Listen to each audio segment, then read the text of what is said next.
بیٹا مجھے ایک بہت مہنگے اولڈ ہوم میں چھوڑنے آیا اور بولا، ابا جی میں امریکہ جا رہا ہوں، واپس آ کر لے جاؤں گا۔ میں نے اسے دعائیں دے کر رخصت کیا۔ تھوڑی دیر بعد مجھے یاد آیا کہ میں اپنا چشمہ اس کی گاڑی میں بھول گیا ہوں۔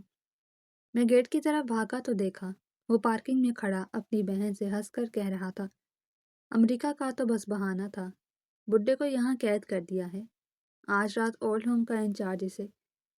میرے کمرے کی دیواروں پر لگی تصویریں آج مجھے کچھ زیادہ ہی خاموش لگ رہی تھیں، جیسے وہ جانتی ہوں کہ آج اس گھر کا وہ مکین رخصت ہو رہا ہے جس نے ان دیواروں کی ایک ایک اینٹ اپنی محنت کی کمائی اور خون پسینے سے جوڑی تھی۔ میں اپنی کرسی پر بیٹھا خالی نظروں سے کھڑکی کے باہر اپنے اس باغیچے کو دیکھ رہا تھا جہاں میں نے اپنی مرحومہ بیگم کے ساتھ بے شمار شامیں گزاری تھیں اور جہاں عدیل اور صوبیہ نے چلنا سیکھا تھا۔ آج وہ باغیچہ بھی اداس تھا، شاید خزاں کا موسم تھا یا شاید میرے دل کی ویرانی جو ہر چیز پر چھا گئی تھی۔ میرا نام جہانگیر ہے اور میں 65 سال کا ہو چکا ہوں۔ زندگی کے اس موڑ پر انسان کو آرام اور سکون کی ضرورت ہوتی ہے، اور اللہ کا شکر ہے کہ میرے پاس کسی چیز کی کمی نہیں تھی۔ میرے پاس دولت تھی، جائیداد تھی، اور سب سے بڑھ کر میرا بیٹا عدیل تھا جو میری کل کائنات تھا۔ میں نے اپنی ساری زندگی اپنے بچوں کے نام کر دی تھی۔ میری بیگم کے انتقال کے بعد میں نے دوسری شادی کا کبھی سوچا بھی نہیں تھا، کیونکہ میں نہیں چاہتا تھا کہ میرے بچوں کے سر پر سوتیلی ماں کا سایہ پڑے۔ میں نے ماں اور باپ دونوں بن کر انہیں پالا۔ عدیل نے بزنس سنبھال لیا تھا اور میں نے خوشی خوشی اپنی زیادہ تر ذمہ داریاں اسے سونپ دی تھی، کیونکہ میرا ماننا تھا کہ بوڑھے درخت کو نئے پودوں کے لیے جگہ چھوڑ دینی چاہیے۔ صوبیہ میری اکلوتی بیٹی جس کی شادی میں نے 7 سال پہلے اپنے بہن کے بیٹے وسیم سے کر دی تھی، وہ شادی کے فوراً بعد بیرون ملک چلی گئی تھی اور ان 7 سالوں میں وہ پہلی بار پاکستان آئی تھی۔ مجھے یاد ہے جس دن وہ آئی تھی میرا گھر خوشیوں سے بھر گیا تھا، لیکن مجھے کیا معلوم تھا کہ یہ خوشیاں عارضی ہیں اور ان کے پیچھے ایک ایسا طوفان چھپا ہے جو میری زندگی کی بنیادیں ہلا دے گا۔ صوبیہ کی واپسی پر میں بہت خوش تھا، لیکن اس کی آنکھوں میں ایک عجیب سی اداسی اور پریشانی تھی جو باپ ہونے کے ناطے میں محسوس کر سکتا تھا۔ مجھے معلوم تھا کہ اس کا شوہر وسیم ایک غیر ذمہ دار اور عیاش قسم کا انسان ہے۔ مجھے خبریں ملتی رہتی تھیں کہ اس نے وہاں جوا اور شراب کی لت میں اپنا سب کچھ گنوا دیا ہے اور اب ان کے مالی حالات بہت خراب ہیں۔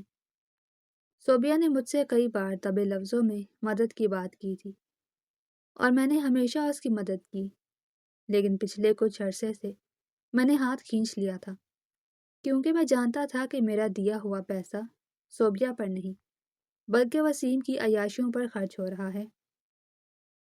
میں نہیں چاہتا تھا کہ میری زندگی بھر کی کمائی جوے کی نظر ہو جائے، شاید اسی لیے صوبیہ مجھ سے کچھ کھچی کھچی رہنے لگی تھی، لیکن میں نے اس سے اس کی بھلائی سمجھا۔ کل رات کھانے کی میز پر جو ہوا اس نے مجھے ہلا کر رکھ دیا۔ ہم سب خاموشی سے کھانا کھا رہے تھے کہ عدیل نے اچانک گلا صاف کرتے ہوئے کہا، بابا مجھے آپ سے ایک ضروری بات کرنی ہے۔ اس کے لہجے میں ایک عجیب سی ہچکچاہٹ تھی جو میں نے پہلے کبھی محسوس نہیں کی تھی۔ میں نے لقمہ توڑتے ہوئے اس کی طرف شفقت سے دیکھا اور کہا، ہاں بیٹا بولو کیا بات ہے۔ عدیل نے اپنی بیوی ندا اور بہن صوبیہ کی طرف دیکھا جیسے ان سے ہمت مانگ رہا ہو، اور پھر بولا، بابا میرا امریکہ کا ویزا لگ گیا ہے اور وہاں ایک بہت بڑا بزنس پروجیکٹ مل رہا ہے جو ہمارے مستقبل کے لیے بہت ضروری ہے۔ مجھے اگلے ہفتے ہی نکلنا ہوگا اور ندا بھی میرے ساتھ جا رہی ہے۔ میں یہ سن کر بہت خوش ہوا۔ یہ تو بہت اچھی خبر ہے بیٹا، اللہ تمہیں کامیاب کرے۔ تو اس سے پریشانی والی کیا بات ہے؟ عدیل نے نظریں جھکائی۔ مسئلہ یہ ہے بابا کہ ہم کم از کم 6 مہینے یا شاید 1 سال تک واپس نہیں آ سکیں گے، اور صوبیہ بھی واپس اپنے سسرال جا رہی ہے، اس کا ویزا بھی ایکسپائر ہونے والا ہے۔ یہ سن کر میرا ہاتھ رک گیا۔ تو اس کا مطلب ہے میں گھر میں اکیلا رہوں گا؟ میں نے دھیمی آواز میں پوچھا۔ عدیل نے جلدی سے کہا، نہیں بابا، یہی تو مسئلہ ہے، آپ کی طبیعت بھی ٹھیک نہیں رہتی اور بلڈ پریشر کا مسئلہ بھی ہے، ہم آپ کو اکیلا کیسے چھوڑ سکتے ہیں؟ ملازموں کے آسرے پر آپ کو چھوڑنا مجھے گوارا نہیں۔ مجھے اس کی فکر دیکھ کر تسلی ہوئی کہ میرا بیٹا میرا کتنا خیال رکھتا ہے۔ تو پھر کیا حل ہے بیٹا؟ میں نے پوچھا۔ عدیل نے ایک لمحے کا توقف کیا اور پھر بولا، بابا، میرے ایک دوست نے ایک بہت ہی شاندار جگہ بنائی ہے، سکون ولا۔ وہ کوئی عام اولڈ ہوم نہیں بلکہ ایک 5 اسٹار گیسٹ ہاؤس کی طرح ہے، جہاں ڈاکٹرز کی ٹیم ہر وقت موجود ہوتی ہے اور وہاں کا ماحول بہت گھریلو ہے۔ میں نے سوچا ہے کہ جب تک ہم واپس نہیں آتے آپ وہاں رہ لیں، وہاں آپ کو تنہائی بھی محسوس نہیں ہوگی اور آپ کی دیکھ بھال بھی ہم سے بہتر ہوگی۔ اولڈ ہوم کا لفظ سن کر میرے دل کو ایک دھچکا لگا۔ ہمارے معاشرے میں اس لفظ کو ایک گالی سمجھا جاتا ہے، لیکن میں نے دل کے چہرے پر موجود مجبوری کو دیکھا تو میرا دل پسیج گیا۔ میں نے سوچا کہ بیٹا اپنی ترقی کے لیے جا رہا ہے اور میری فکر بھی کر رہا ہے۔ اگر میں نے انکار کیا تو شاید وہ اپنا پروجیکٹ چھوڑ دے، اور میں اس کی ترقی کی راہ میں رکاوٹ نہیں بننا چاہتا تھا۔ میں نے دل پر پتھر رکھ کر مسکراتے ہوئے کہا، بیٹا، اگر تمہیں لگتا ہے کہ یہ میرے اور تمہارے حق میں بہتر ہے تو مجھے کوئی اعتراض نہیں، میں تو بس تمہاری خوشی چاہتا ہوں۔ میری رضامندی سن کر عدیل اور ندا کے چہرے کھل اٹھے اور صوبیہ نے بھی سکا سانس لیا، لیکن مجھے ان کے چہروں پر موجود وہ باریک سا تاثر سمجھ نہیں آیا جو خوشی سے زیادہ کامیابی کا تھا۔ خیر، اسے میں نے اپنا وہم سمجھ کر جھٹک دیا اور پھر ساری رات جاگ کر اپنا سامان باندھتا رہا۔ میں اپنے ساتھ اپنی بیوی کی چند نشانیاں، اپنی پسندیدہ کتابیں اور وہ تصویر رکھ لی جو میں ہمیشہ پڑھتا تھا۔ صبح ہوئی تو گھر کی فضا میں ایک عجیب سا تناؤ تھا۔ ناشتے کے دوران کوئی کسی سے بات نہیں کر رہا تھا۔ عدیل بار بار گھڑی دیکھ رہا تھا، جیسے اسے کہیں جانے کی جلدی ہو۔ بابا جلدی کریں، ہماری فلائٹ کا وقت قریب آ رہا ہے اور پہلے ہمیں آپ کو ڈراپ کرنا ہے۔ ندا نے یاد دلایا۔ میں نے ایک آخری نظر اپنے گھر پر ڈالی۔ اس گھر کے ہر کونے میں میری یادیں بسی تھی۔ میں نے دیوار پر لگی اپنی بیگم کی تصویر کو سلام کیا اور دل ہی دل میں وعدہ کیا کہ میں جلد واپس آؤں گا۔ جب میں گیٹ سے باہر نکل رہا تھا تو پڑوسیوں کی نظریں مجھ پر جمی تھیں۔ مجھے ان کی نظروں میں ہمدردی اور سوال دکھائی دے رہے تھے جو میرے لیے تکلیف دہ تھے۔ میں نے سر جھکا لیا اور عدیل کی گاڑی میں بیٹھ گیا۔ عدیل ڈرائیونگ سیٹ پر بیٹھا تھا، ندا اس کے ساتھ تھی اور میں اور صوبیہ پچھلی سیٹ پر تھے۔ گاڑی چل پڑی اور میرا گھر پیچھے رہ گیا۔ راستے بھر گاڑی میں خاموشی چھائی رہی۔ صوبیہ کھڑکی سے باہر دیکھ رہی تھی، لیکن اس کا ہاتھ مسلسل اپنے فون پر چل رہا تھا۔ وہ کسی سے میسج پر بات کر رہی تھی۔ میں نے سوچا شاید وسیم سے بات کر رہی ہوگی۔ میں نے اس کے سر پر ہاتھ رکھا۔ بیٹی، اپنا خیال رکھنا اور وسیم سے کہنا کہ ذمہ داری کا مظاہرہ کرے۔ اگر تمہیں پیسوں کی ضرورت ہو تو مجھے بتانا، میں عدیل سے کہہ کر بھجوا دوں گا۔ میری بات سن کر صوبیہ چونکی اور اس نے ایک عجیب سی نظر مجھ پر ڈالی جس میں محبت کم اور بیزاری زیادہ تھی۔ جی ابا، آپ فکر نہ کریں، اس نے مختصراً جواب دیا اور دوبارہ فون میں مصروف ہو گئی۔ مجھے دکھ ہوا کہ 7 سال بعد ملنے والی بیٹی آج رخصت کے وقت بھی مجھ سے بات نہیں کر رہی، لیکن میں نے سوچا کہ شاید جدائی کے غم میں چپ ہے۔ شہر کے ہنگاموں سے دور ایک پرسکون لیکن اجنبی علاقے میں گاڑی رکی۔ سامنے ایک عالیشان عمارت تھی جس کے بڑے گیٹ پر سکون ولا لکھا تھا۔ عمارت واقعی خوبصورت تھی، سبزہ زار تھا اور عمارت کا طرز تعمیر جدید تھا، لیکن نہ جانے کیوں اس کی بلند دیواریں اور گیٹ پر کھڑے وردی پوش گارڈز مجھے کسی قید خانے کا احساس دلا رہے تھے۔ عدیل نے گاڑی پارک کی اور ہم اندر داخل ہوئے۔ استقبالیہ پر موجود عملے نے ہمیں دیکھ کر مسکراہٹ کے ساتھ استقبال کیا۔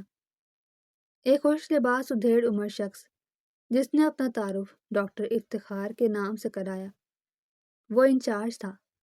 وہ عدیل سے بہت اتفاق سے ملا، جیسے پرانی جان پہچان ہو۔ آئیے آئیے عدیل صاحب، ہم آپ کا ہی انتظار کر رہے تھے، ڈاکٹر افتخار نے عدیل سے ہاتھ ملاتے ہوئے کہا، اور پھر میری طرف متوجہ ہوا۔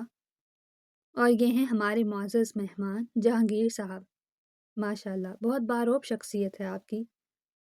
اس کی چکنی چپڑی باتوں نے مجھے تھوڑا سا غیر آرام دہ محسوس کرایا، لیکن میں نے ہلا کر مسکرا کر جواب دیا، ڈاکٹر افتخار ہمیں اپنے آفس لے گیا جو بہت آراستہ تھا۔ وہاں عدیل اور اس کے درمیان کچھ کاغذات پر دستخط کرنے کا مرحلہ شروع ہوا۔ میں خاموشی سے بیٹھا کمرے کا جائزہ لے رہا تھا۔ دیواروں پر بزرگوں کی ہنستی مسکراتی تصویریں لگی تھیں، لیکن مجھے ان تصویروں میں موجود آنکھیں اداس لگ رہی تھیں۔ بابا، یہاں دستخط کر دیں، یہ ایڈمیشن کے کاغذات ہیں اور کچھ میڈیکل ہسٹری کے فارم ہیں۔ عدیل نے کاغذات کا ایک پلندہ میرے سامنے رکھا۔ میں نے ہمیشہ کی طرح عدیل پر آنکھ بند کر کے بھروسہ کیا اور بغیر پڑھے دستخط کر دیے، کیونکہ وہ میرا بیٹا تھا اور اولاد کبھی والدین کا برا نہیں چاہتی۔ میں نے سوچا کہ یہ صرف رسمی کارروائی ہے۔ دستخط کرتے وقت میرے ہاتھ تھوڑے سے کانپے، کیونکہ یہ دستخط میری آزادی کو محدود کرنے کا پروانہ تھے، لیکن عدیل کی محبت نے مجھے روکنے نہیں دیا۔ بہت خوب، ڈاکٹر افتخار نے کاغذات سمیٹتے ہوئے اطمینان کا سانس دیا۔ آپ فکر نہ کریں عدیل صاحب، جہانگیر صاحب یہاں بادشاہوں کی طرح رہیں گے۔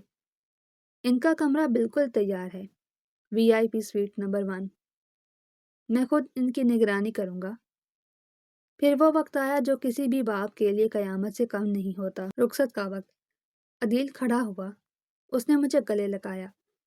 اس کی گرفت میں وہ گرم جوشی نہیں تھی جو ہمیشہ ہوتی تھی۔ بابا، اپنا خیال رکھیے گا، میں پہنچتے ہی کال کروں گا، اور وعدہ کرتا ہوں کہ واپسی پر سب سے پہلے آپ کو لینے آؤں گا۔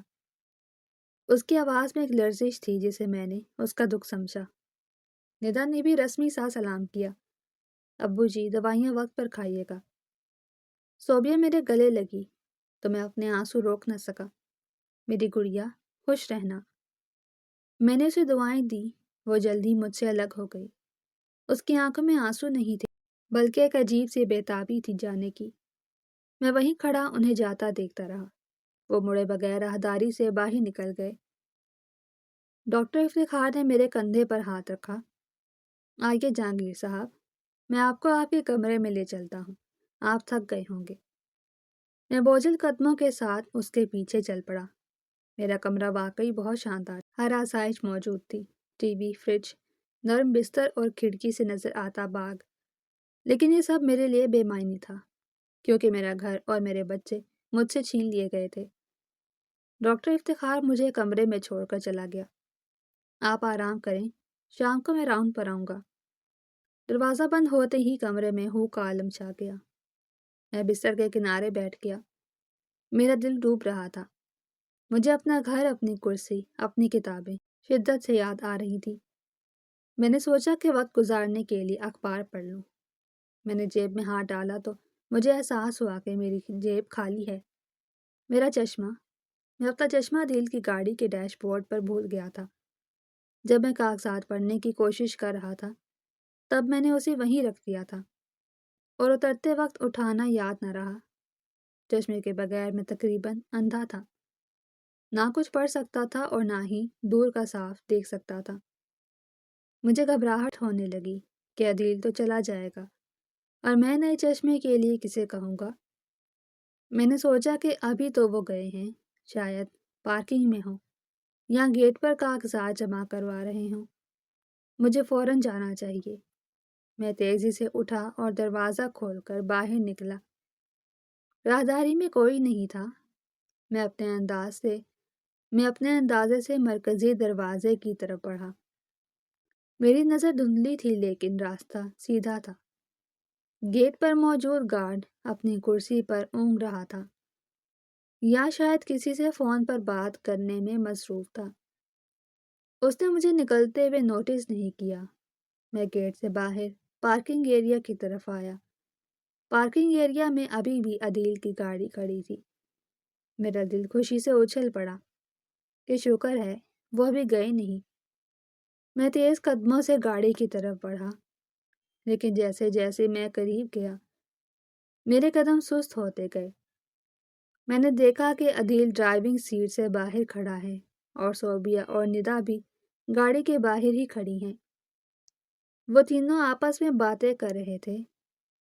مجھے لگا کہ شاید وہ میرے بارے میں فکر مند ہوں گے اور الوداعی باتیں کر رہے ہوں گے، لیکن ان کی باڈی لینگویج کچھ اور ہی کہانی سنا رہی تھی۔ عدیل کا چہرہ جو کچھ دیر پہلے اداس اور غمگین تھا اب بالکل پرسکون تھا، بلکہ اس پر ایک فاتحانہ مسکراہٹ تھی۔ ندا اپنے فون میں کچھ دیکھ کر ہنس رہی تھی اور صوبیہ عدیل کے کندھے پر ہاتھ مار کر کچھ کہہ رہی تھی، اور پھر وہ دونوں ہنس پڑے۔ ان کی ہنسی کی آواز پارکنگ کی خاموش فضا میں گونجی۔ یہ وہ ہنسی نہیں تھی جو جدائی کے وقت ہوتی ہے، یہ تو کسی جشن کی ہنسی تھی۔ میں ایک درخت کی اوٹ میں رک گیا، میرا دل زور زور سے دھڑک رہا تھا۔ مجھے اپنی آنکھوں پر یقین نہیں آ رہا تھا کہ کیا یہ وہی بچے ہیں جو ابھی مجھے روتے ہوئے چھوڑ کر آئے تھے۔ میری دھندلی نظروں نے دیکھا کہ ڈاکٹر افتخار بھی وہاں آ گیا ہے اور عدیل اسے ایک لفافہ پکڑا رہا ہے جو بظاہر پیسوں کا لفافہ لگ رہا تھا۔ وہ چاروں ایک دائرے میں کھڑے ہو گئے، ان کے چہروں سے عیاری ٹپک رہی تھی۔ میں نے سانس روکے کان لگا کر سننے کی کوشش کی کہ وہ کیا بات کر رہے ہیں۔ ہوا کا رخ میری طرف تھا، اس لیے ان کی آوازیں ٹکڑوں میں مجھ تک پہنچنے لگی، اور وہ الفاظ جو میرے کانوں سے ٹکرائے وہ کسی پگھلے ہوئے شیشے سے کم نہیں تھے۔ عدیل کہہ رہا تھا، یار کمال کر دیا تم نے ڈاکٹر صاحب، بالکل اصلی ایکٹنگ۔ اور پھر صوبیہ کی آوازیں، شکر ہے جان چھوٹی، اب وہ جائیداد۔ میں سن ہو کر رہ گیا، میرے پیروں تلے سے زمین نکل گئی۔ مجھے لگا کہ شاید میرا وہم ہے، لیکن منظر اتنا صاف تھا کہ اسے جھٹلایا نہیں جا سکتا تھا۔ یہ امریکہ جانے والے مسافر نہیں لگ رہے تھے، بلکہ یہ تو کسی شکار کو جال میں پھنسانے والے شکاری لگ رہے تھے، اور وہ شکار میں تھا۔ میرا دماغ چکرانے لگا، میں نے دیوار کا سہارا لیا کہ کہیں گر نہ جاؤں۔ میری آنکھوں کے سامنے اندھیرا چھانے لگا، لیکن مجھے خود کو سنبھالنا تھا۔ مجھے جاننا تھا کہ آخر ماجرا کیا ہے۔ میں نے ہمت جما کی اور تھوڑا اور قریب ہوا تاکہ ان کی بات پوری طرح سن سکوں، اور پھر جو کچھ میں نے سنا اس نے میری روح کو فنا کر کے رکھ دیا۔ عدیل اپنی بہن سے کہہ رہا تھا، دیکھا کتنا آسان تھا، امریکہ کا تو بس بہانہ تھا، بڈھے کو یہاں قید کر دیا ہے، اب وہ یہاں سے کبھی باہر نہیں نکل سکے گا۔ یہ سنتے ہی میرے سینے میں ایک شدید درد اٹھا، جیسے کسی نے خنجر گھونپ دیا ہو۔ میرا اپنا خون، میرا اپنا بیٹا مجھے بڈھا کہہ رہا تھا اور قید کرنے کی بات کر رہا تھا، لیکن کیوں؟ ابھی میرے ذہن میں سوالوں کا طوفان برپا تھا کہ ڈاکٹر افتخار کی آواز آئی جو اب انتہائی شفاف لگ رہی تھی، آپ فکر نہ کریں عدیل صاحب، آج رات ہی کام شروع ہو جائے گا، اولڈ کا انچارج اسے۔ اور یہاں ڈاکٹر کی آواز مدھم ہو گئی کیونکہ وہ سرگوشی میں بات کرنے لگا۔ میں خوف زدہ ہو گیا کہ وہ میرے ساتھ کیا کرنے والے ہیں، کیا وہ مجھے مارنے والے ہیں؟ میرے ہاتھ پیر ٹھنڈے پڑ گئے، میں وہیں بت بنا کھڑا رہا۔ آنکھوں میں آنسو نہیں تھے بلکہ دہشت تھی۔ میں اپنے ہی بچوں کی سازش کا گواہ بن چکا تھا، وہ بچے جن کے لیے میں نے اپنی جوانی قربان کر دی۔ آج وہ مجھے کسی سازش کے تحت یہاں پھینک گئے تھے، لیکن مقصد کیا تھا؟ اور آج رات کیا ہونے والا تھا؟ یہ خوف مجھے اندر سے کھائے جا رہا تھا۔ میں نے کانپتے ہوئے قدم پیچھے ہٹائے۔ اگر انہوں نے مجھے یہاں دیکھ لیا تو شاید میرا کھیل وہیں ختم ہو جائے۔ میں دبے پاؤں پیچھے ہٹا اور واپس عمارت کے اندر بھاگا، لیکن اب یہ عمارت مجھے سکون ولا نہیں بلکہ ایک مقتل گاہ لگ رہی تھی۔ میں اپنے کمرے میں پہنچا اور دروازہ بند کر کے بستر پر گر گیا۔ میرا دل زور زور سے دھڑک رہا تھا اور کانوں میں عدیل کے وہ الفاظ گونج رہے تھے، امریکہ کا تو بس بہانہ تھا۔ میں کمرے کے وسط میں کھڑا تھا اور میرا دل سینے سے باہر آنے کو بے تاب تھا۔ عدیل کے وہ الفاظ، امریکہ کا تو بس بہانہ تھا، بڈھے کو یہاں قید کر دیا ہے، میرے دماغ میں ہتھوڑے کی طرح برس رہے تھے۔ مجھے لگ رہا تھا کہ میں ابھی گر جاؤں گا اور پھر کبھی نہیں اٹھ سکوں گا، لیکن اسی لمحے میرے اندر کی بقا کی جنگ شروع ہوئی۔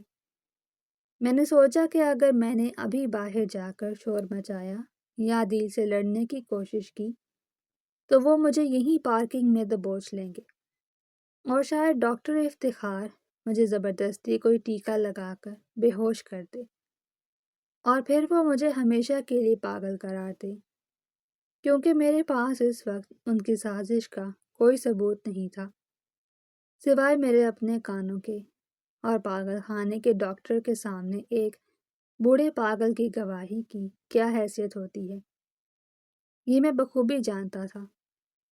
مجھے اس وقت ہوش سے کام لینا تھا، جذبات سے نہیں۔ میں نے اپنے کانپتے ہاتھوں کو مٹھیوں میں بھینچ لیا اور گہرے سانس لے کر خود کو پرسکون کرنے کی کوشش کی۔ میری آنکھوں میں آنسو تھے، مگر میں نے انہیں پونچھ لیا کیونکہ کمزوری دکھانے کا وقت گزر چکا تھا۔ میں دبے پاؤں کھڑکی سے ہٹ کر بستر پر جا لیٹا اور کمبل اپنے اوپر تان لیا، جیسے میں گہری نیند میں ہوں۔ ابھی مجھے لیٹے ہوئے چند ہی لمحے گزرے تھے کہ دروازہ کھلنے کی آواز آئی اور قدموں کی چاپ میرے بستر کے قریب رک گئی۔ میں نے اپنی آنکھیں بند رکھیں اور اپنی سانسوں کی رفتار کو نارمل رکھنے کی اداکاری کی۔ یہ بہت مشکل تھا کیونکہ میرا دل تو بھاگ رہا تھا۔ جہانگیر صاحب، یہ ڈاکٹر افتخار کی آواز تھی، جس میں اب مجھے مٹھاس کی بجائے زہر گھلا محسوس ہو رہا تھا۔ میں نے جان بوجھ کر کوئی جواب نہیں دیا۔ پھر مجھے محسوس ہوا کہ کوئی میرے چہرے کے قریب جھک رہا ہے، شاید وہ چیک کرنا چاہتا تھا کہ میں واقعی سو رہا ہوں یا جاگ رہا ہوں۔ پھر اس نے آہستگی سے سائڈ ٹیبل پر کوئی چیز رکھی اور واپس مڑ گیا۔ دروازہ بند ہونے کی آواز کے ساتھ ہی میں نے جھٹکے سے آنکھیں کھول دی۔ سائڈ ٹیبل پر میرا چشمہ رکھا تھا، جو شاید عدیل اسے دے کر گیا تھا۔ میں نے کانپتے ہاتھوں سے چشمہ اٹھایا اور آنکھوں پر لگایا۔ نظر صاف ہوتے ہی مجھے کمرے کی ہر چیز مزید خوفناک لگنے لگی۔ یہ کمرہ اب مجھے آرام کا نہیں بلکہ پھانسی گھاٹ لگ رہا تھا۔ میں نے کھڑکی سے باہر جھانکا تو عدیل کی گاڑی جا چکی تھی۔ میرا خون، میرا لختے جگر مجھے قصابوں کے حوالے کر کے اپنے جشن منانے جا چکا تھا۔ اس رات مجھے نیند نہیں آئی۔ میں ساری رات بستر پر پڑا چھت کو گھورتا رہا اور اپنی زندگی کی فلم میری آنکھوں کے سامنے چلتی رہی۔ میں نے کہاں غلطی کی تھی؟ کیا میری تربیت میں کمی رہ گئی تھی؟ میں نے ریل کو انگلی پکڑ کر چلنا سکھایا تھا۔ میں نے صوبیہ کی ہر ضد پوری کی تھی۔ میں نے انہیں دھوپ سے بچا کر چھاؤں میں رکھا تھا، اور آج انہوں نے مجھے بڑھاپے کی اس اندھیری کوٹڑی میں پھینک دیا، صرف دولت کے لیے۔ مجھے یاد آیا کہ عدیل اکثر مجھ سے جائیداد کے کاغذات پر دستخط کروانے کی بات کرتا تھا، اور میں ٹال دیتا تھا کہ میرے مرنے کے بعد سب تمہارا ہی تو ہے۔ شاید یہی میری غلطی تھی۔ اگر میں جیتے جی سب کچھ دے دیتا تو شاید آج میں سڑک پر ہوتا، لیکن کم از کم اس قید میں تو نہ ہوتا۔ صبح ہوئی تو میں نے فیصلہ کر لیا تھا کہ میں انہیں یہ محسوس نہیں ہونے دوں گا کہ میں ان کا راز جان چکا ہوں۔ میں ایک نارمل بوڑھے کی طرح پیش آؤں گا جو اپنے بیٹے کی محبت کے دھوکے میں ہے، تاکہ یہ لوگ بے فکر ہو جائیں اور مجھے یہاں سے نکلنے کا کوئی راستہ مل سکے۔ اگلے ایک ہفتے تک میں نے کمال ضبط کا مظاہرہ کیا۔ میں وقت پر ناشتہ کرتا، عملے کے ساتھ خوش اخلاقی سے پیش آتا، اور ڈاکٹر افتخار جب بھی راؤنڈ پر آتا میں مسکرا کر اسے کہتا، ڈاکٹر صاحب، عدیل کا فون آیا، وہ امریکہ پہنچ گیا ہوگا نا؟ ڈاکٹر افتخار مجھے تسلی دیتا، جی جی جہانگیر صاحب، ان کا پیغام آیا تھا، وہ خیریت سے پہنچ گئے ہیں، بس کام میں مصروف ہیں، جلدی کال کریں گے۔ میں دل ہی دل میں اس کے جھوٹ پر لعنت بھیجتا، لیکن چہرے پر اطمینان رکھتا۔ اس ایک ہفتے کے دوران میں نے ایک عجیب بات نوٹ کی۔ ڈاکٹر افتخار اور اس کا عملہ میرے ساتھ ضرورت سے زیادہ اچھا رویہ رکھ رہا تھا۔ مجھے VIP کھانا دیا جاتا، مجھے باغ میں چہل قدمی کی اجازت تھی، اور سب سے اہم بات یہ کہ مجھے کوئی دوا نہیں دی جا رہی تھی۔ پہلے مجھے حیرت ہوئی کہ اگر یہ مجھے پاگل کرنا چاہتے ہیں تو دوائیاں کیوں شروع نہیں کی۔ پھر میں نے باریکی سے سوچا تو سمجھ آیا کہ یہ ان کی چال تھی۔ وہ چاہتے تھے کہ پہلے میں ماحول سے مانوس ہو جاؤں، میرا اعتماد بحال ہو جائے اور میری جسمانی صحت بہتر ہو، تاکہ جب وہ علاج شروع کریں تو میرا جسم اس شدید رد عمل کو برداشت کر سکے۔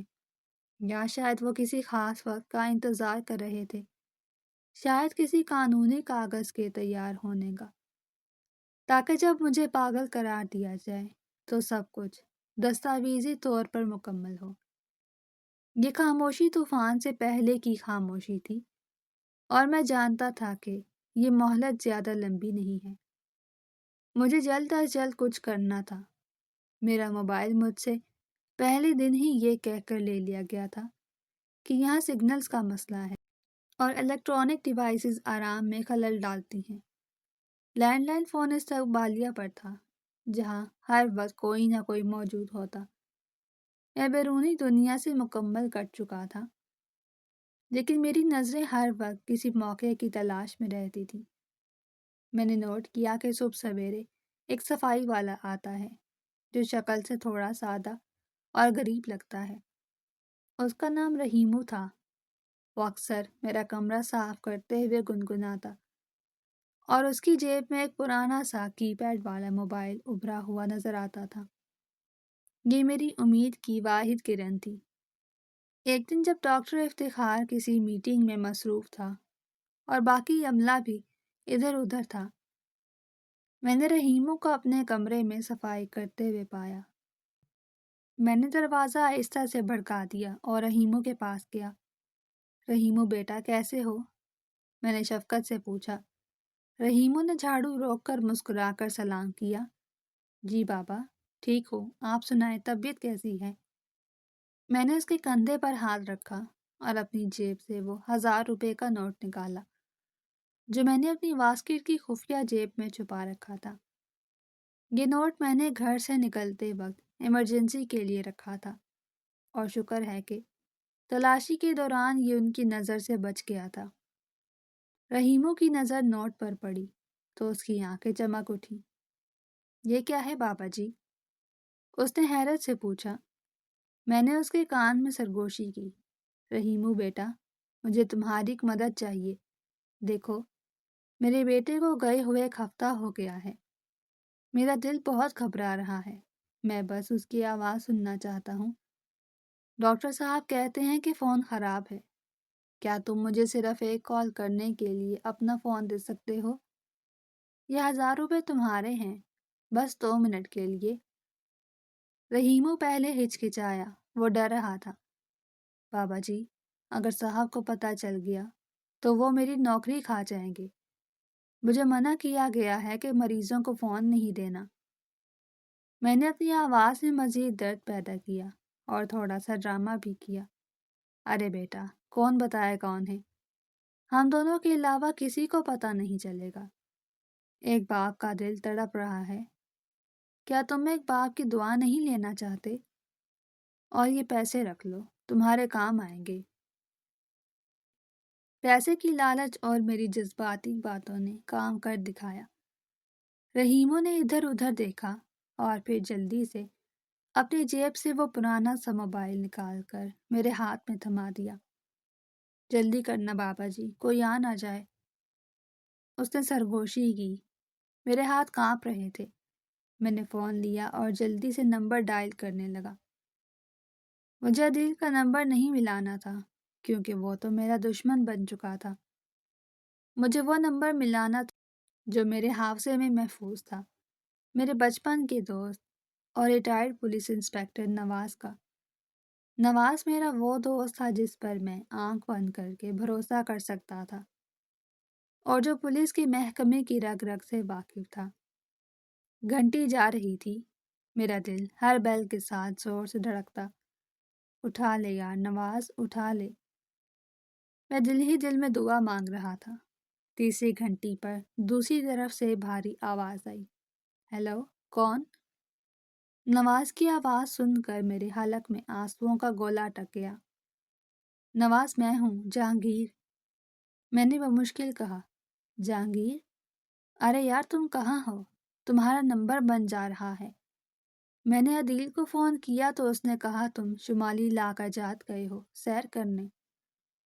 نواز کی بات سن کر مجھے عدیل کی عیاری کا مزید اندازہ ہوا۔ اس نے سب کو جھوٹ بول رکھا تھا۔ میں نے ادھر ادھر دیکھا، رحیمو دروازے پر پہرا دے رہا تھا۔ میں نے آواز دھیمی کی اور جلدی جلدی بولنا شروع کیا۔ نواز، میری بات غور سے سنو، میرے پاس وقت بہت کم ہے۔ عدیل نے جھوٹ بولا ہے، میں سیر کرنے نہیں گیا۔ مجھے اس نے سکون ولا نامی اولڈ ہوم میں قید کروا دیا ہے جو شہر کے مضافات میں ہے۔ یہ لوگ مجھے پاگل قرار دے کر میری جائیداد ہڑپنا چاہتے ہیں۔ عدیل امریکہ نہیں گیا، وہ یہی ہے۔ یہ سب ایک سازش ہے۔ دوسری طرف نواز کی سانسیں رک گئیں۔ کیا بکواس کر رہے ہو؟ عدیل ایسا کیسے کر سکتا ہے؟ اور تم اولڈ ہوم میں قید ہو؟ میں نے روحانسے لہجے میں کہا۔ نواز، یہ سچ ہے، میں نے خود ان کی باتیں سنی ہیں۔ یہاں کا انچارج ڈاکٹر افتخار بھی ان کے ساتھ ملا ہوا ہے۔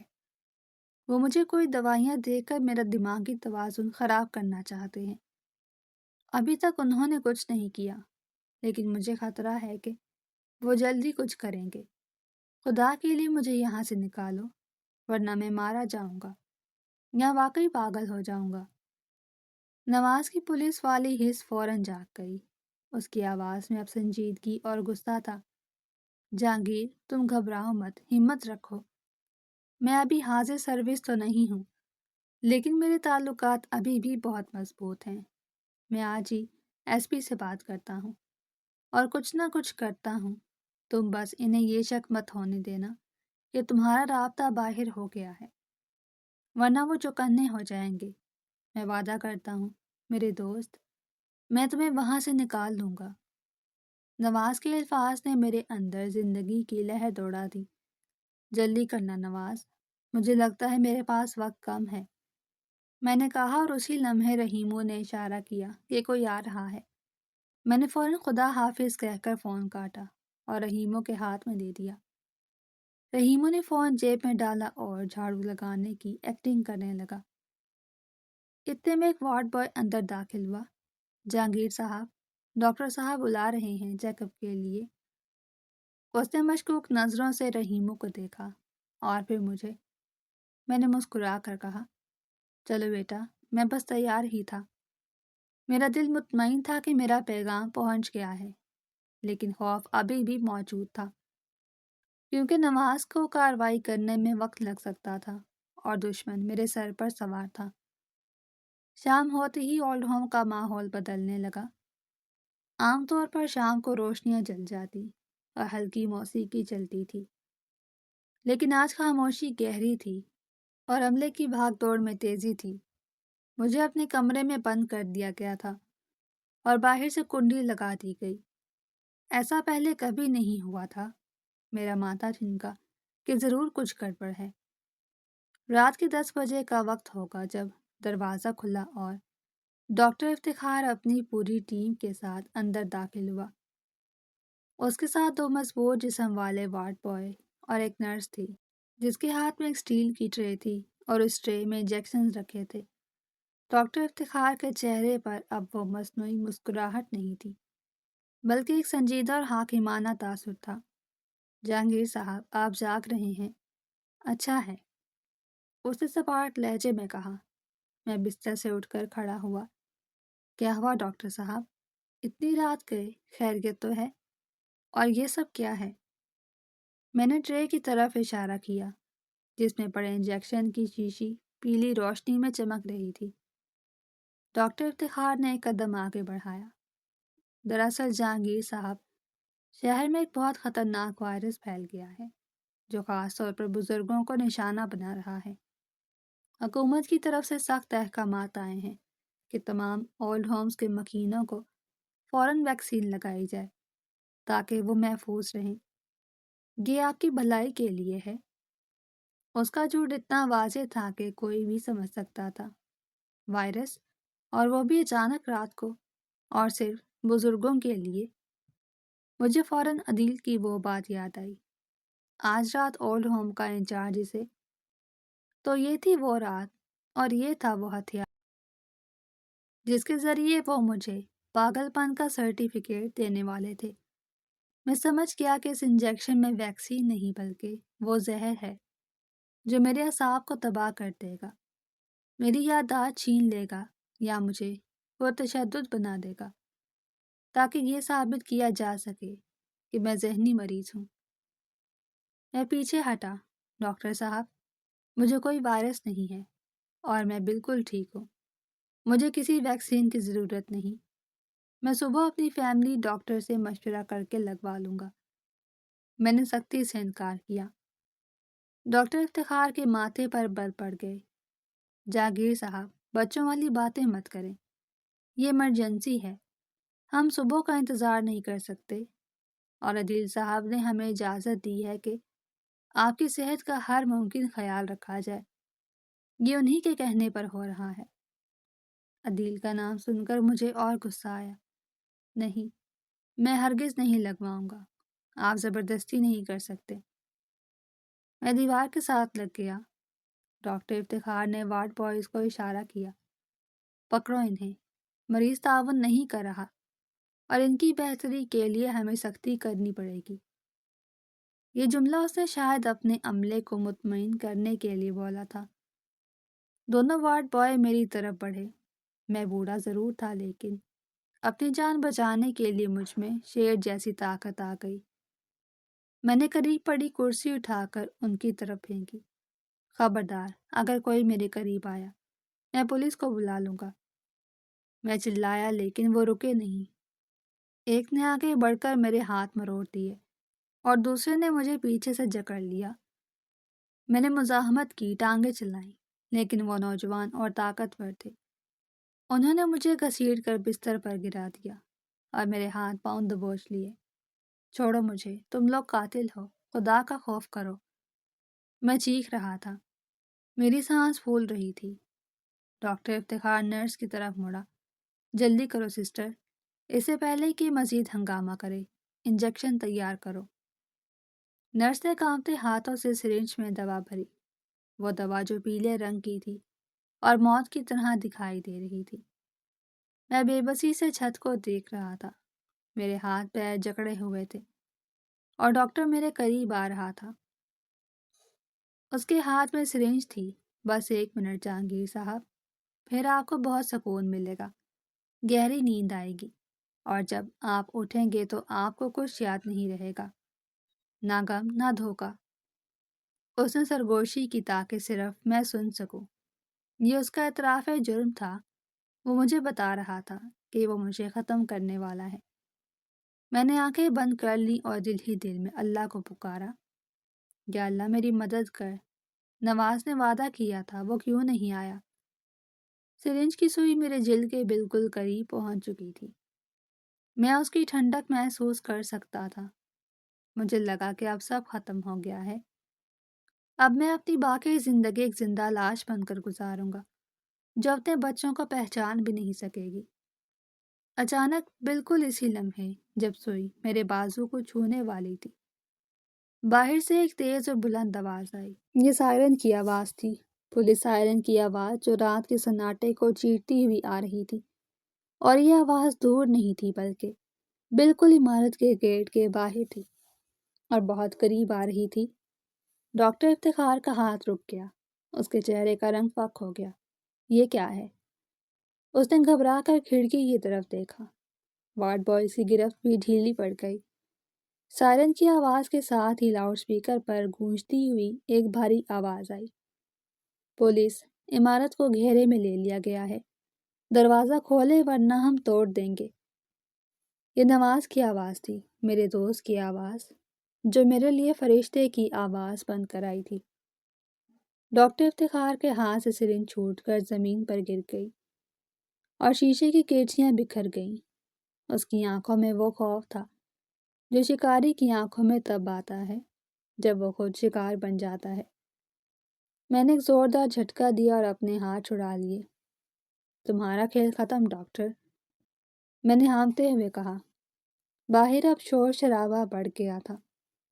پولیس کے جوتوں کی دھمک اور گیٹ ٹوٹنے کی آوازیں آ رہی تھی۔ نواز اپنے وعدے کا پکا نکلا تھا اور صرف اکیلا نہیں آیا تھا بلکہ پوری فورس لے کر آیا تھا۔ میری جان بچ گئی تھی، لیکن کہانی ابھی ختم نہیں ہوئی تھی۔ ابھی تو اصل مجرموں یعنی میری اولاد کا حساب باقی تھا، جو مجھے پاگل قرار دلوانے کے لیے یہ سب کھیل رچا رہے تھے۔ ڈاکٹر افتخار نے بھاگنے کی کوشش کی، لیکن میں جانتا تھا کہ اب وہ نہیں بچ سکتا، کیونکہ سچائی کا سورج طلوع ہونے والا تھا اور اس کی پہلی کرن پولیس کی گاڑیوں کی نیلی بتیوں کی صورت میں میرے کمرے کی دیواروں پر رقص کر رہی تھی۔ پولیس کے بھاری بوٹوں کی دھمک نے کمرے کے فرش کو ہلا کر رکھ دیا۔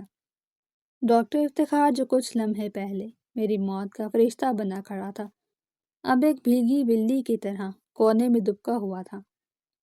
دروازہ ٹوٹنے کے ساتھ ہی نواز پستول تانے اندر داخل ہوا۔ اس کے پیچھے وردی پوش اہلکار تھے، جنہوں نے پلک جھپکتے ہی ڈاکٹر اور اس کے عملے کو دبوچ لیا۔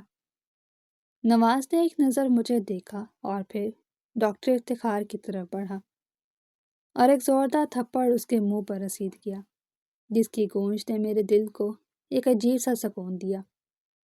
کیوں بے کسائی؟ یہ ہسپتال ہے یا قتل کا؟ نواز کی گرجدار آواز پر ڈاکٹر کانپنے لگا۔ نہیں سر، آپ غلط سمجھ رہے ہیں، یہ مریض پاگل ہے، پرتشدد ہو گیا تھا، ہم تو بس اسے آرام کا انجیکشن لگا رہے تھے۔ ڈاکٹر نے آخری داؤ کھیلا، لیکن نواز کچا کھلاڑی نہیں تھا۔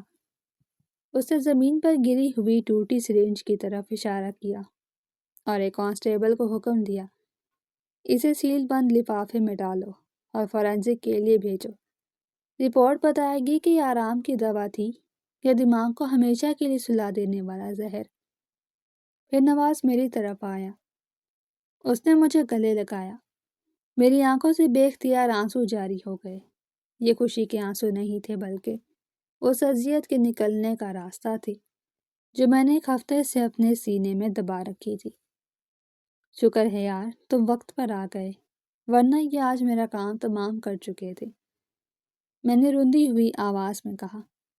نواز نے میری پیٹھ تھپتھپائی۔ میں نے وعدہ کیا تھا جہانگیر، اب دیکھو میں ان کے ساتھ کرتا کیا ہوں۔ ڈاکٹر افتخار اور اس کے ساتھیوں کو ہتھکڑیاں لگا کر گاڑیوں میں ڈالا گیا۔ نواز نے مجھے سہارا دے کر اٹھایا۔ چلو جہانگیر، اب وقت آ گیا ہے کہ اصل مجرموں کا سامنا کیا جائے۔ میرا دل ایک لمحے کے لیے لرزا۔ کیا میں اپنے ہی بچوں کے سامنے کھڑا ہو پاؤں گا؟ کیا میں ان کی آنکھوں میں آنکھیں ڈال کر پوچھ سکوں گا کہ انہوں نے میرا سودا کیوں کیا؟ لیکن پھر مجھے عدیل کا وہ کہا یاد آ گیا۔ امریکہ کا تو بہانہ تھا۔ اس یاد نے میرے اندر کی رہی صحیح ہمدردی کو بھی ختم کر دیا۔ میں نے مضبوطی سے سر ہلایا اور نواز کے ساتھ باہر نکل آیا۔ پولیس کی گاڑی میں بیٹھتے ہوئے میں نے آسمان کی طرف دیکھا۔ بادل چھٹ رہے تھے اور چاند نکل رہا تھا، بالکل سچائی کی طرح جو اب پوری طرح عیاں ہونے والی تھی۔ ہمارا قافلہ شہر کی طرف روانہ ہوا۔ منزل میرا اپنا گھر تھا، وہ گھر جسے میں نے سکون سمجھا تھا اور میرے بچوں نے اسے سازش کا اڈا بنا دیا۔ رات کے 2 بج رہے تھے جب ہم میرے گھر کے باہر پہنچے۔ نواز نے سائرن بند کروا دیے تھے تاکہ انہیں خبر نہ ہو سکے۔ گیٹ کیپر نے پولیس موبائلز دیکھ کر گھبرا کر گیٹ کھول دیا۔ میں نے دیکھا کہ لاؤنج کی بتیاں جل رہی تھیں اور اندر سے ہلکی موسیقی کی آواز آ رہی تھی۔ وہ واقعی جشن منا رہے تھے۔ نواز نے مجھے اپنے پیچھے رہنے کا اشارہ کیا اور آگے بڑھ کر دروازے کی گھنٹی بجائی۔ اندر سے قہقہا اور قدموں کی آواز آئی اور پھر دروازہ کھلا۔ سامنے عدیل کھڑا تھا۔ اس کے ہاتھ میں جوس کا گلاس تھا اور چہرے پر مسکراہٹ تھی۔ شاید وہ ڈاکٹر افتخار کی خوشخبری کا انتظار کر رہا تھا، لیکن سامنے نواز اور پولیس کو دیکھ کر اس کا گلاس ہاتھ سے چھوٹ کر گر گیا اور کانچ کے ٹکڑے بکھر گئے۔ نواز انکل، آپ یہاں اس وقت؟ عدیل کی آواز میں ایسی لڑکھڑاہٹ تھی جیسے اس نے بھوت دیکھ لیا ہو۔ نواز نے اسے دھکا دے کر پیچھے کیا اور ہم سب اندر داخل ہو گئے۔ لاؤنج میں صوفے پر صوبیہ اور اس کی بھابھی ندا بیٹھی تھی۔ وہ بھی پولیس کو دیکھ کر ہڑبڑا کر کھڑی ہو گئی۔ ان کے رنگ فک ہو چکے تھے۔ عدیل نے سنبھلنے کی کوشش کی۔ انکل، یہ کیا طریقہ ہے؟ اور پولیس کیوں آئی ہے؟ سب خیریت تو ہے؟ نواز نے طنزیہ مسکراہٹ کے ساتھ کہا، ہاں عدیل میاں، سب خیریت ہے۔ بس ایک چیز واپس کرنے آئے ہیں جو تم بھول گئے تھے۔ یہ کہہ کر نواز ایک طرف ہٹ گیا اور میں جو اب تک اس کے پیچھے چھپا ہوا تھا سامنے آ گیا۔ مجھے دیکھتے ہی عدیل، صوبیہ اور ندا کے منہ کھلے کے کھلے رہ گئے۔ ان کی آنکھیں خوف سے پھیل گئیں، جیسے کوئی مردہ قبر سے نکل کر آ گیا ہو۔ بابا؟ صوبیہ کے منہ سے بمشکل نکلا، آپ تو امریکہ، مطلب اولڈ ہوم میں۔ وہ جملہ مکمل نہ کر سکی۔ میں خاموشی سے چلتا ہوا ان کے درمیان آیا اور اسی صوفے پر بیٹھ گیا جہاں بیٹھ کر انہوں نے میری بربادی کا منصوبہ بنایا تھا۔ میں نے عدیل کی آنکھوں میں دیکھا، وہ نظریں چرا رہا تھا۔ کیوں عدیل؟ میں نے انتہائی دھیمی اور سپاٹ آواز سے پوچھا۔ امریکہ کا ویزا نہیں لگا، یا شاید امریکہ کا تو بس بہانہ تھا۔ میرے منہ سے یہ جملہ سنتے ہی عدیل کو سانپ سونگھ گیا۔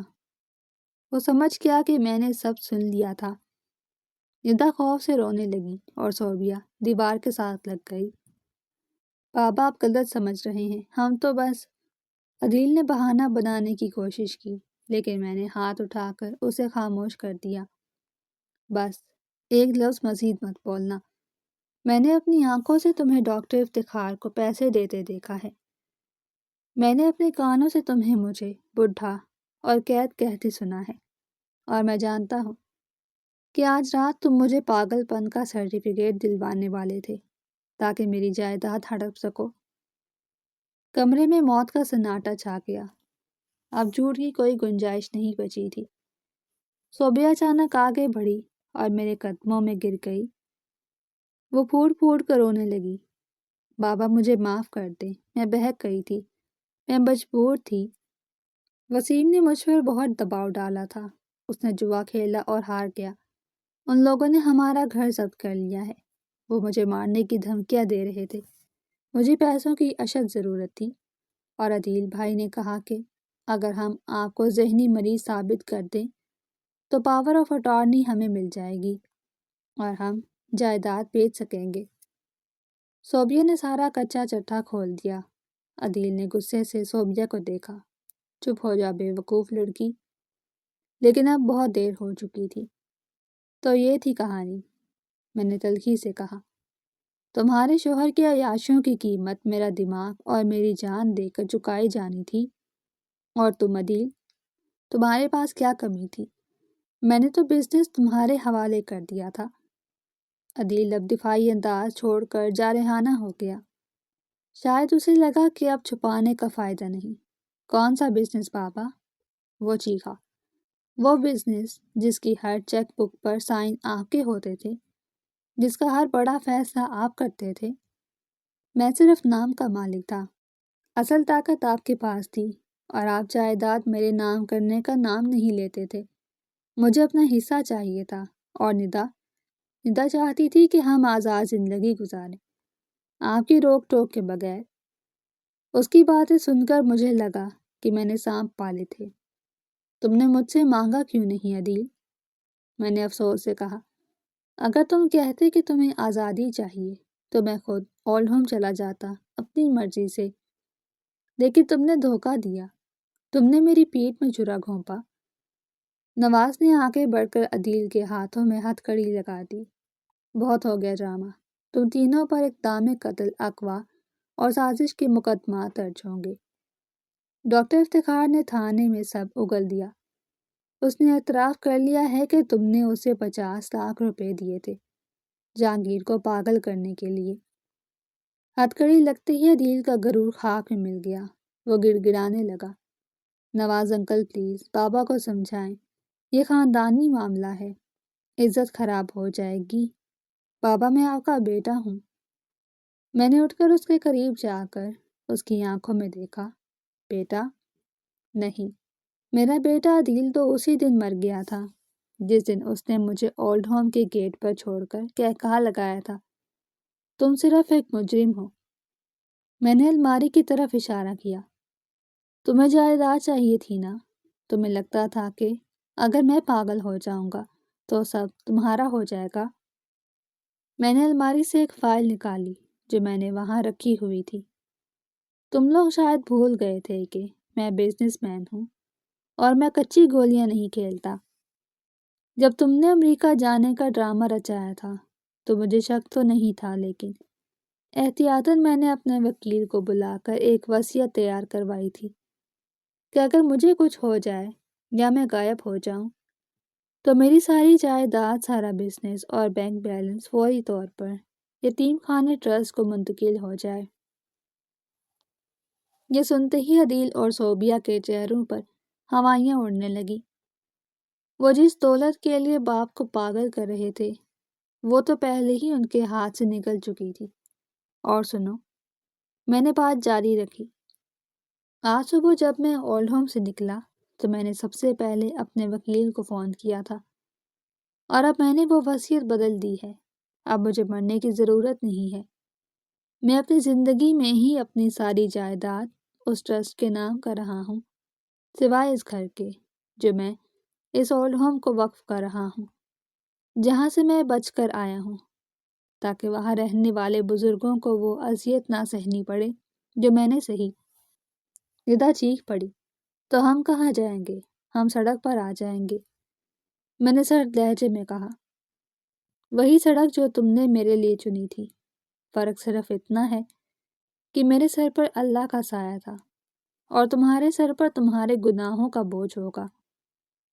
میں نے نواز کی طرف دیکھا۔ لے جاؤ انہیں نواز، مجھے ان کی شکلوں سے گھن آ رہی ہے۔ پولیس عدیل اور ندا کو گھسیٹتی ہوئی لے گئی۔ صوبیہ میرے پیروں سے لپٹی ہوئی تھی۔ بابا مجھے معاف کر دے، میں مر جاؤں گی۔ میں نے اپنا پیر چھڑوایا۔ تم تو 7 سال پہلے مر گئی تھی جب تم نے پلٹ کر میرا حال نہیں پوچھا تھا۔ جاؤ اپنے شوہر کے پاس، شاید وہ تمہیں بچا لے۔ پولیس صوبیہ کو بھی لے گئی اور گھر میں سناٹا چھا گیا۔ میں اکیلا رہ گیا تھا، بالکل اکیلا۔ لیکن عجیب بات تھی کہ مجھے وہ تنہائی محسوس نہیں ہو رہی تھی جو اولڈ ہوم میں تھی، کیونکہ آج میں آزاد تھا۔ میں نے اپنے ضمیر کا بوجھ اتار پھینکا تھا۔ میں نے خون کے رشتوں کو آزمایا تھا اور وہ کھوٹے نکلے تھے۔ میں گھر سے باہر نکلا، فجر کی اذان ہو رہی تھی۔ اللہ اکبر کی صدا نے میرے زخمی دل پر مرہم رکھا۔ نواز گیٹ پر میرا منتظر تھا۔ اب کہاں جاؤ گے جہانگیر؟ اس نے پوچھا۔ میں نے مسکرا کر آسمان کی طرف دیکھا۔ پتہ نہیں نواز، شاید کہیں دور، جہاں کوئی رشتہ نہ ہو، کوئی امید نہ ہو اور کوئی دھوکہ نہ ہو۔ لیکن فی الحال مجھے جا کر ایک نئے سرے سے زندگی شروع کرنی ہے، ان بزرگوں کے لیے جو اولاد کے ستائے ہوئے ہیں۔ میں نے نواز کو گلے لگایا اور اپنی گاڑی میں بیٹھ گیا۔ میں نے پیچھے مڑ کر اپنے گھر کو نہیں دیکھا، کیونکہ اب وہ گھر نہیں تھا، صرف اینٹ پتھر کا ڈھیر تھا۔ میرا اصلی گھر اب وہ سکون تھا جو مجھے سچائی جاننے اور انصاف کرنے کے بعد ملا تھا۔ بیٹا اور بیٹی جیل کی سلاخوں کے پیچھے، ہفتے کی ایک سزا بھگت رہے تھے، اور ان کا بوڑھا باپ جسے وہ پاگل کرنا چاہتے تھے وہ دنیا کا سب سے ہوش مند فیصلہ کر کے سرخرو ہو چکا تھا۔ یہ پاگل پن کا سرٹیفکیٹ انہیں مبارک ہو، کیونکہ پاگل میں نہیں تھا، پاگل وہ تھے جنہوں نے دولت کی خاطر اپنی جنت یعنی اپنے والدین کو بیچ ڈالا۔